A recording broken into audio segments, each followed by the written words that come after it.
Hello everybody, today is September 23rd and we had what I believe was our first official freeze last night. It got down to 29 degrees and when I woke up today I noticed that there had been quite a bit of damage in the garden. The sunflowers were drooping, the tomato plants were all dead. So today Greg and I went out, we harvested what we could, and even though I had quite a few challenges in the garden this year, we were able to get a small harvest of potatoes. There is lettuce, a lot of lettuce and spinach still growing. There are some carrots out there. I did not think we were going to get any carrots, but we did. And we got a lot of green tomatoes. I was kind of behind in terms of getting tomatoes planted. So only one tomato ripened on the plant and all the others are green. So I'm trying to do like vine ripening on those in the house, but let me take you out there and I will show you what we harvested. Okay, it's been a while since I got on here and talked about my garden at all. It has been an interesting gardening season. Let's start with my potatoes. So I got a harvest of red potatoes. I am quite surprised at the number of red potatoes we got because I planted the red potatoes quite late in the season. Probably like at least a month, maybe 6 weeks or 8 weeks after I originally planted the Yukons and russets. And I'm surprised with how well they produced. So not only did I plant them late, but I also just used potatoes that I had bought to cook with and that had started developing eyes before I got the chance to cook with them. They had started developing eyes and just weren't really looking as edible as I would like. So I said, okay, I have room in the garden. I'm gonna go put them out there and see what happens. And I actually got a small harvest. So I am excited about that. But I made some really big mistakes with my other potatoes this year, and that's why we have such a small harvest of potatoes. The potatoes were doing so well. They were by far like the best plants growing out there. But I made the mistake of planting my potatoes, like my original potatoes, in troughs that did not have drainage. And I knew when I was doing it that it could be risky, but for some reason I just didn't think it was going to be a problem. I thought, hey, it's gonna be fine. Potatoes like a lot of water, it won't be an issue. Well, we had a season this summer of a lot of rain and my potatoes drowned. Like they were looking so good and I was upset for probably a weekend, wasn't I, honey? Hail was number one. Hey, oh, hail, yes, the hail. Okay, we'll get to the hail too. But so I drowned the potatoes. I was so upset because I was really looking forward to getting a full potato harvest because last year was my first year growing potatoes. I did pretty well for like a beginner first year gardener who had no idea what was going on. So I thought I can definitely do better this year. But first and foremost, they drowned and I was able to kind of rehabilitate one of those troughs, and then wouldn't you know it, that trough got attacked by tomato hornworms. I had cutworms in my garden last year, no cutworms this year, but this year I had different types of caterpillars and the most devastating were the tomato hornworms.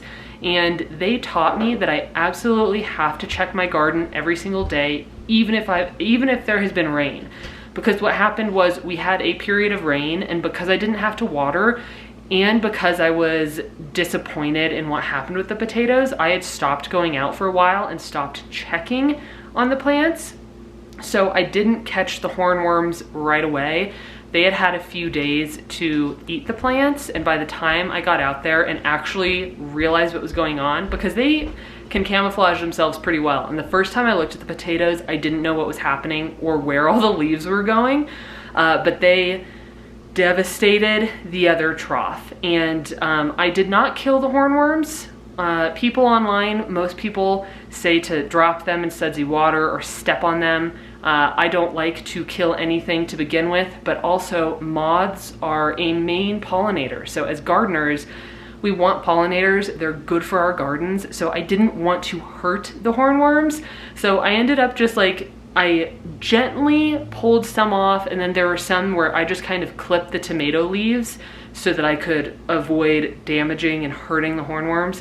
So I just removed all them. I put them in like a little sanctuary tub with a bunch of potato clippings and tomato clippings and lots of dirt, and I just let them do their thing. So that's how I dealt with them. But I learned really big lessons, which is check your garden every day regardless of the weather, and always plant in something that has good drainage. So that's what happened to my potatoes. Very, very sad about it. Now, I did plant carrots this year, but they didn't come up, and I honestly, they didn't come up at first, and I had kind of given up on them.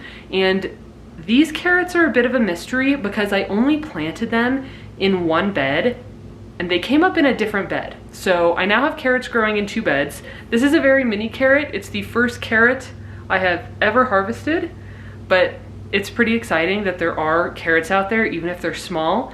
My plan for next year, Greg and I have kind of been talking and getting excited about what we're gonna do in the garden next year. I want to plant a lot of carrots and a lot of celery and a lot of onion and a lot of garlic, because those 4 things are the staples that I use for almost every savory meal I cook.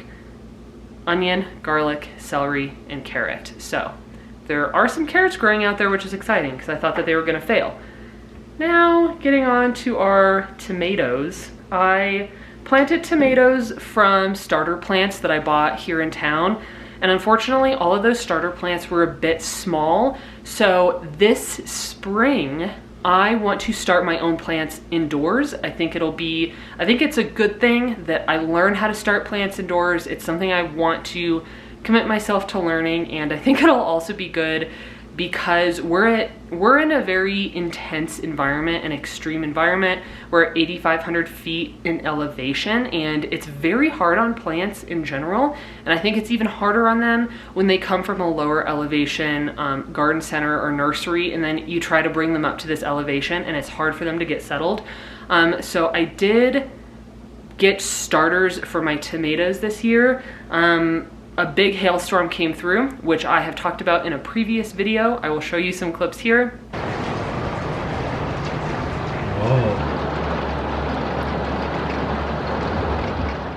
And that hailstorm, we had a lot of hailstorms and rain this summer, very intense storms, and the hail really devastated the garden. It was early on, everything was young, I had to replant a lot of things, and somehow the tomatoes did survive, but it stunted them a lot. So not only were the starters small, we have a short growing season, and the hail really damaged them. So I was only able to harvest 1 ripe tomato all season, and I didn't even get to use that tomato because it had split and molded through. And I think that's because I need to be more consistent with my watering habits. I read that if there's like periods of moisture and then dry, they can split, and I think that's what happened. But I did harvest a lot of green tomatoes, and I have a big box that I am putting them all in, and I know it's working because one of the tomatoes in there did ripen beautifully. So I'm going to put all of these green tomatoes that I have in that box. There are some that are a bit small, and I'm not sure that these are large enough to ever truly be like ripe and edible. But then there are also some that are a better size. You know, we also have some that are a bit bigger, so I am hoping that these will ripen and I will be able to use them.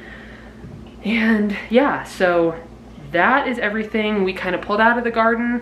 I grew sunflowers this year, which was a lot of fun, and they grew really tall, and 2 of them bloomed. There were 3 more that were about to bloom, but like I said, we had our first freeze last night. It was 29 degrees. When I woke up this morning, all of the plants were just drooping, so it hit the plants pretty hard. So unfortunately, I didn't get to harvest any sunflower seeds. I did plant the mammoth sunflowers, and you're supposed to get hundreds of seeds per head, but they were not far enough along to have actually developed their seeds yet, and those got planted late as well. There is a finch. Honey, there's a finch on the sunflower. That's so cool. I hope that it's eating the baby sunflower seeds. That's really awesome. So one of the problems with those was I got those planted late in the season as well. I did plant sunflowers earlier in the season, but I had planted them in individual containers, and then prairie dogs got into the garden. That was a huge issue still this year, and they pulled all of them out. So then I had to start over in an actual bed. So I learned a lot this season. It was a difficult growing season. The hail was devastating, overwatering my big, abundant, beautiful potatoes and killing them. Well, overwatering and all of that rain.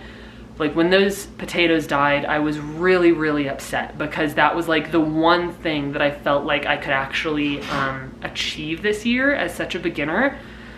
So there was that. The prairie dogs were still getting into the garden, so I'm gonna have to change up the fencing next year. They were getting in through the fencing, and then I even had bird netting around one of the low beds, and they could climb the bird netting and jump in, and they could also, the small baby prairie dogs could go through the bird netting, eat my spinach and lettuce, and then leave and go back out.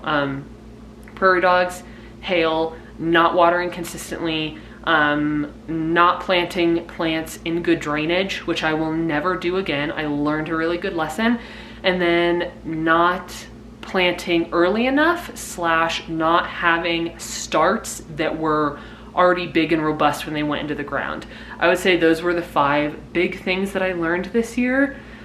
There are onions out there that are still growing. The lettuce is still growing. It actually does really well once it starts to get cold. Last year, the lettuce, the romaine, was still thriving into October, and the only reason the lettuce died was because I took my fencing down and the deer came through and had a buffet on my romaine. So I do think that the spinach and the lettuce will continue growing through the rest of this month and hopefully into October. I have harvested a lot of spinach and I've been able to freeze a lot. I have harvested some onions, but the bulbs are very, very small, and I have been kind of trying to research onion growth and learn how I can improve next year so that I get actual big onion bulbs, because the ones I've been getting are very small. But they are still in the ground. There's still onion, lettuce, spinach, and carrot in the ground, in the beds, and still growing. So that is my garden update. And I guess now what I'm gonna do is wash all these potatoes and get them stored away. And actually, that reminds me, I want to make like a big batch of breakfast burritos and freeze them for the week. So I think I might actually use these potatoes for that, because when we were harvesting them, we nicked the skin on a few, kind of like that. Like, so any that we nicked the skin on while we were harvesting, I want to go ahead and get those pulled. And then, for example, this is a potato that I harvested from the bed that got devastated by the hornworms. So I'm proud of the plants. They tried really hard to put on potatoes. I did get some that were slightly larger. So they did make an honest effort. I'm proud of the plants for doing their best to survive the really difficult conditions they had this year. So yeah, I'm gonna wash up all these potatoes, and I think I'm gonna go ahead and make a big batch of vegan breakfast burritos and freeze those so that Greg and I can eat them this week. So that is my garden update. Thank you for joining me, and yeah, I'm gonna probably enjoy this carrot. Let's try it actually.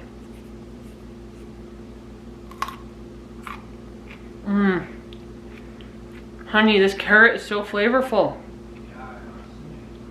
I'm gonna wash up these potatoes and do some cooking. Thank you for joining me for my 2023 challenging garden wrap up. See you in the next one.